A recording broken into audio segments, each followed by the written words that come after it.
Hi, welcome back to the channel. This is Dr. Walker from Denwalker.com, and thanks for listening again today. I want to talk a little about an article that I read a few days ago looking at people who've had COVID-19 infections, and then they were looking at the antibody levels, specifically the serum antibody levels at 3-4 months down the road. And then the other part of the article talked about whether or not someone could benefit essentially from having a single dose of the vaccine, whether it be Moderna or Pfizer. And typically they're trying to look at that at 3 or so months. Now let's start at the beginning from this or of this. We know for a fact that, number one, that the serum level of the antibodies for COVID-19 is in your system or is there for about 8 months or so. Now we also know that it begins to wane, the serum level begins to wane probably at 3 months, thereabouts. 3 to 4 months begins to wane, and a lot of people say it's decreased significantly by 6 months, and still some people will have some at 8 or 9 months, thereabouts. But what you'll also know is, or should also know, I should say, is that the bone marrow concentration of the T and B memory cells should also be increasing in your body. So as the serum level drops off, the T and B memory cells, if you would, in the bone marrow should also be increasing in the same token. So essentially, you don't want to have antibodies, sort of anything you have been exposed to, floating around in your blood. It's just not an efficient way of sort of doing things. So the concentration of the antibodies, if you would, within the bone marrow should also increase, or should increase at that time. So what they did was they looked at what would happen if you gave a vaccine at 3 months, either the Pfizer or the Moderna vaccine at 3 months to an individual. Now, what they found is that when you did give the vaccine at 3 months, what naturally happened is that the antibody levels increased and increased significantly. So they thought that was sort of implication that the vaccine worked, is working well. Then this is at 3 months, and then what they did was they also gave the second shot at 4 weeks later, or 3 weeks later, thereabouts, and realized that the serum levels had not changed a whole lot. And I always kind of equate this to soldiers, if you would. So you're not going to have all of your soldiers in or out when you don't need them, right? You only bring them out when you need them. So the B and T memory cells, if you would, are dormant. Goes dormant once the infection, once the offending agent is done. It goes quiescent again in your bone marrow and stays in your bone marrow. So when you expose the person again to an antigen at 3 months, i.e. the antigen being the vaccine at 3 months, the body does exactly what it's supposed to do, right? It then brings out the troops at that point and says, okay, here we go again, let's go and fight this infection. But and it does that very efficiently. So it's not that the vaccine essentially, quote, ramped up the antibody levels. That's what's supposed to happen. So the serum levels drop off, bone marrow concentration increases. When the antigen again is presented to the body, the B and T cell do what they're supposed to do, and then create increased serum levels of antibodies, and it takes care of the process, which is evidenced also by the fact that at 3 or 4 weeks after this first vaccine given, there was no significant increase in the vaccine in the antibody concentration after that, because already you have enough serum antibody levels floating around taking care of the offending agent. So I'll say this clearly: the vaccines do what they're supposed to do. The vaccines prevent you, or decrease hospitalization. I should say decrease hospitalization and death. It does that piece, and I have no argument with that. Again, my argument is, what else does it do? What happens long term? We know for a fact that in SARS-CoV-1, which came around in 2003,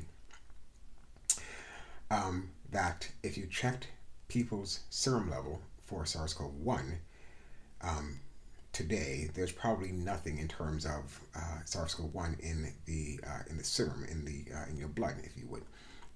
But once exposed, and again, the other article that I read, when exposed now to SARS-CoV-2, if you've had an infection with SARS-CoV-1, you had a cross coverage, if you would, between SARS-CoV-1 and SARS-CoV-2. So people who had SARS-CoV-2 were protected to some degree because they already had antibodies to SARS-CoV-1. So in other words, they had T and B cell immunity from 2003, so 17 years after the initial SARS-CoV-1 infection, they still had immunity in 2020 from the initial infection, and that antibody levels in 2020, if you got exposed to SARS-CoV-2, would increase significantly as well, and protected those folks. So you have memory from coronaviruses if you had exposure before, or if you had CoV-2. You have antibodies. They're not in your blood. The serum levels at 6 months or 8 months is not very high.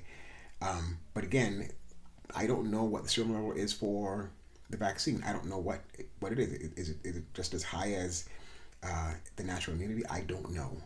And no one's really talking about that. No one's really saying what those levels are after the vaccine. Now, we've had the vaccine. I think folks were injected in December, so we should know if someone were to release the data or someone were to look at the data, we collectively should know what those numbers are. I suspect that it would look similar to having had the infection already. So in other words, at 6-8 months, the antibody levels in your blood should wane, should decrease, but the bone marrow concentration of T and B cell memory cells should also increase.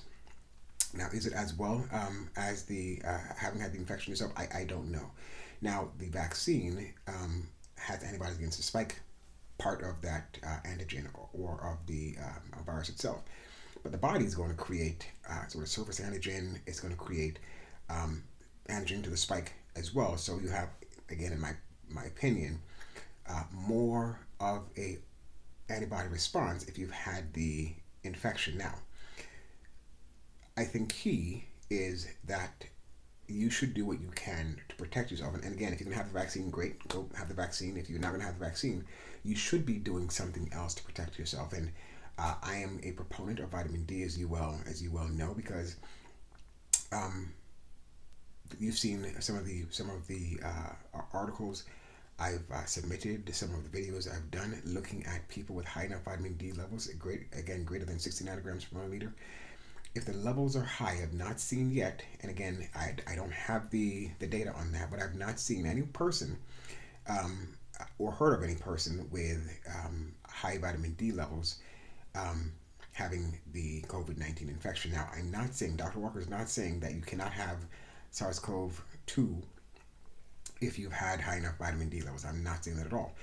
No one's also saying that you can't have the virus, if you've had the vaccine. No one's saying that, because 95% of the people, it says 95% efficacy, which essentially means that 5% of the people will still not have adequate coverage. So potentially 5% of the people having had 2 vaccines could still get sick, hospitalized, and die still from the vaccine. But to credit to the vaccine, 95% of the people will be protected from hospitalization and death. Again, it's not that you can't have the virus itself, nor is the folks who have vitamin D levels high enough. Not saying that you can't have the virus, but you're probably not going to have symptoms. You're not going to have,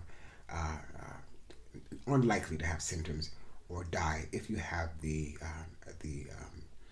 virus, if you had high enough vitamin D levels. Same thing with the vaccine. If you have high enough concentration, or if you had the 2 doses of vaccine, you're likely not going to succumb with both doses of the vaccine on board. Again, 95% efficacy, and good for that. But I also know, and I do a lot of reading on this sort of this subject, of this topic. I did a video before looking at people with MMR vaccine and getting COVID-19 from that. The folks in American Samoa, for example, the folks in Madagascar. Look at that data. In fact, look at the data still today in terms of the people who've had MMR vaccine around the same time COVID-19 came about. How many people are dead or dying from that? How many infections are you still getting from those? So for me, myself, I've done both. I've done vitamin D and I've done my MMR vaccine. So again, I'm trying to keep myself protected, hoping that when I do, and if I do, and I suspect that at some point many of us will have COVID-19, but the question is, how will your body respond to it? So my thought is that if you stay healthy, hydrate yourself, eat natural foods, reduce your processed food concentration, so keep your inflammation level low, I think for the most part, people will or can do well if they're doing some kind of additional things. So vitamin D, and there's a whole list of things that I have in my video, and I'll put that link below in terms of sort of 19 things you can do in helping yourself stay fit throughout this process. Again, if you're choosing not to have the vaccine as well, certain zinc is another thing I take. My vitamin D, absolutely take my vitamin D. And a list of other things in terms of hand washing and those things that you can do to protect yourself going forward. So that's my take on it. So again, I do not think that having the single dose of vaccine at 3 or 4 months after you've had the natural infection, that it does something more profound for your antibody response. I think it does exactly what it's supposed to do. So in other words, the antibody levels wane after you've had the infection for 3 or 4 months, begin to wane. But some people still have levels at antibody levels at 8 months.